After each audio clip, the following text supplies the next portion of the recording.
My name is Barry Latham, and I currently teach at Chicago Christian High School and teach engineering and physics. And I've been either in education or working in a lab my entire professional career.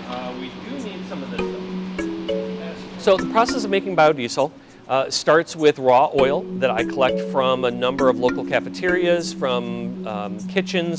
The oil has to be filtered to get all the French fry crusties out of it. I also let it settle for usually weeks, if not longer, to let the water drop out of it, because you don't want water in your oil. To that, I add a mixture of potassium hydroxide and methanol, which allow the oil molecule to break apart into two main pieces. One of which is the biodiesel portion, which rises to the top. The other portion is glycerin, which is more dense and settles to the bottom. And then that glycerin layer can be drained off. And then the biodiesel, if you make it properly, is ready to use pretty much right out of the bat.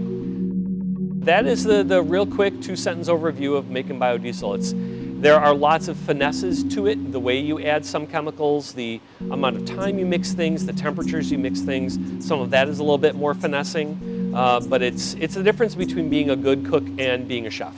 Biodiesel can be used in any diesel engine. There is a break-in process. Petroleum diesel leaves behind some carbon scoring and some grit.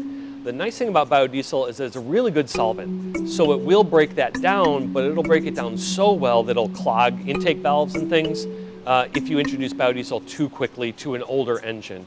So I usually recommend people start at about 5 or 10% biodiesel and the remainder petroleum diesel, and then every tank ramp that up maybe 10, 15, 20%. You're going to change a lot of fuel filters during maybe those first few months that you're doing that, but then after you do that, as long as you continue to use biodiesel, you don't have to keep worrying about that break-in process. Once it's broken in, it's broken in.